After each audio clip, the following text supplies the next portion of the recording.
the story of New York City's architecture, a journey through time. Chapter 1, Foundations, Colonial Beginnings, 1600s, 1700s. New York's architectural story began in the 1600s when Dutch settlers founded New Amsterdam. The early buildings were simple, made of wood or stone, with steep gabled roofs, much like in the Netherlands. The Dutch colonial style, with its practical design and durable materials, laid the first bricks of the city's built identity. After the British took control in 1664 and renamed it New York, Georgian architecture, known for its symmetry and red brick, started appearing. One of the oldest buildings from this era, Fraunces Tavern, 1719, still stands today in Lower Manhattan. Chapter 2, Rise of the City, 19th century expansion. As New York grew into a booming port and financial center,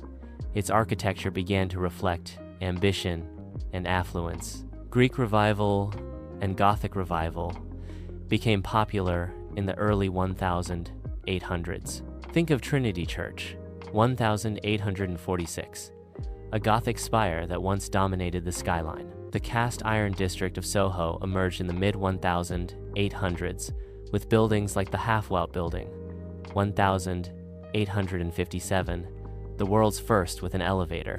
Toward the late 1800s, the Beaux Arts style came into vogue, grand, ornate, and influenced by European classical design. The New York Public Library, 1911, and Grand Central Terminal, 1913, are shining examples. Chapter 3, The Vertical Dream, Skyscrapers, and the 20th Century. The invention of steel frame construction and elevators sparked a revolution.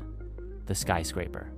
The Flatiron Building, 1902, with its triangular shape, marked an early turning point. The Chrysler Building, 1930, and the Empire State Building, 1931, icons of the Art Deco movement, pierced the sky with style and power. These buildings represented hope during the Great Depression machines made beautiful.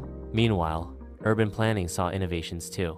Central Park, designed by Frederick Law Olmsted and Calvert Vaux in the 1850s, provided green relief in a dense city. Chapter 4, Mid-Century Modern and Brutalism, 1940s, 1970s. Post-World War II, sleek, functional designs took hold. Modernism, led by architects like Ludwig Mies van der Rohe, emphasized glass and steel. The Seagram Building, 1958, on Park Avenue, introduced minimalist elegance, influencing office towers for decades. Some public buildings embraced brutalism, concrete-heavy style. Though often controversial, structures like the Metropolitan Correctional Center showed the range of New York's architecture. Chapter 5, Postmodernism and Iconic Rebuilding, 1980s, 2000s. By the 1980s, architects were tired of pure modernism. Postmodern buildings reintroduced ornament, color, and historical references. The Sony Tower, 1984, formerly T Building, by Philip Johnson, features a Chippendale roof nodding to antique furniture. Then came 9/11, which reshaped New York both emotionally and architecturally. The rebuilding of Ground Zero, including the One World Trade Center, 2014, symbolizes resilience, hope, and security, blending modern sleekness with symbolic strength. Chapter 6, The New Millennium, Sustainability and Innovation, 2010, present. Today, New York's skyline is a mix of heritage and futuristic ambition.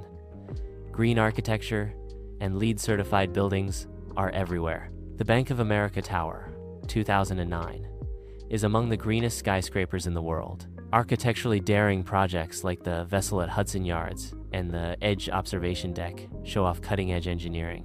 Star architects like Zaha Hadid and Bjarke Ingels have left their mark with sculptural residential buildings and mixed-use complexes. Conclusion: a living museum in the sky. New York City is not one style or period, it's a living museum where Dutch colonial homes stand near glass skyscrapers, where Gothic churches coexist with modernist plazas. Every brick tells a story. Every block echoes with the dreams of those who built it. The architecture of New York is the architecture of aspiration, invention, and resilience, a skyline forever reaching higher.